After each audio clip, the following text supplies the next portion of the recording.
Hello and welcome to the One Life Church devotional series, where we cover the entire Bible in 20 months. Well, today's chapters are Daniel chapter 10 and 11. Now, Daniel 10 puts us in the third year of the reign of good King Cyrus of Persia. Remember him?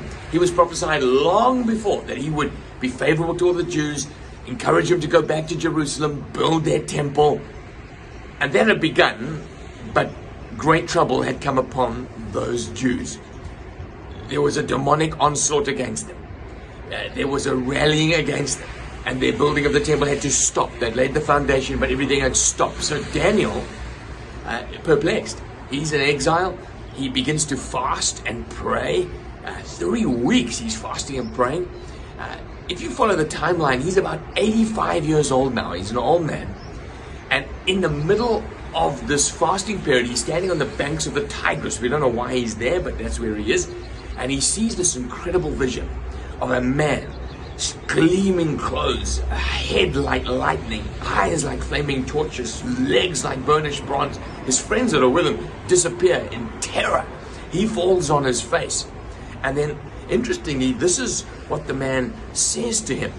He says, "I was coming to give you a message, but the prince of the Persian kingdom resisted me 21 days. Then Michael, one of the chief princes, came to help me." He's basically saying there was a demonic spirit kingdom over the prince of Persia that was stopping Daniel get this message from this angelic being. So there's been great debate. Who is this? Could this be an angel? Or is this Jesus? Well, I believe it's two people. This is what it says. He sees the picture of this man gleaming just like Jesus. He falls down in fear. His friends run away. And then it says, a hand touched me. It doesn't say that that image that he was looking at touched him. A hand touched him, and because he was trembling, and said, and helped him up, and began to speak to him. So I believe, probably Gabriel, standing next to him, standing him to his feet, allowing him to see the vision, and then to hear about what is to come. And then he says, he touched my lips, he began to speak, and he says, "Peace now, be strong. Soon I will return to fight against the prince of Persia, and when I go, the prince of Greece will come." And so what do we see here? Well, we see an invisible war. We see a spiritual war where the angelic beings and the demonic forces are at war to each other in response to people praying. Now, whether you believe this picture is the first person was the person, was an angel, or whether it was Jesus, there were two beings, it doesn't really matter. The principle behind things that are going on here is that our battle is not against flesh and blood, is it? That's what Paul told the Ephesians, but it's against principalities and rulers of this dark age.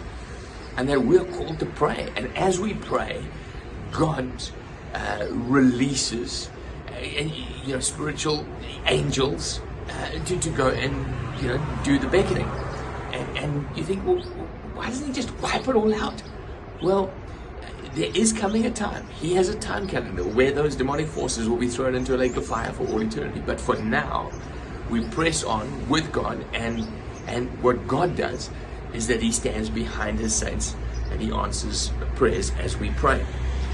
Now, Daniel chapter 11 is one of the most fascinating chapters in the whole Bible. Fulfilled prophecy is proof that the Bible is genuine and the Bible is from God. Cynics and atheists have looked at this chapter and said there's no way this could have been written when it was written, because it fulfills history so accurately. Now, we haven't got the time to go through it all, but what he says here is, he says there were 3 more kings that rise up in Persia, and then there was a 4th one. He talks about empires being broken.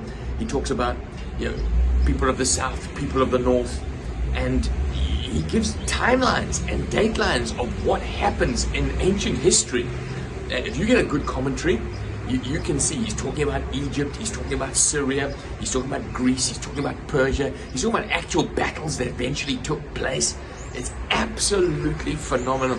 He talks about this guy and Antiochus Epiphanes who raised himself up. It's absolutely phenomenal. So when you read through it, I'm encouraging you, get a commentary that's a good commentary that understands history, world history, and look at the prophecies of Daniel against what happened in the ancient world, and you will be astonished. God's amazing. He warns us in advance. There's a spiritual battle that is waging, and we're on the winning side. He's defeated it already. This is the Bop-Up operation that you and I are called to engage in on our knees in prayer.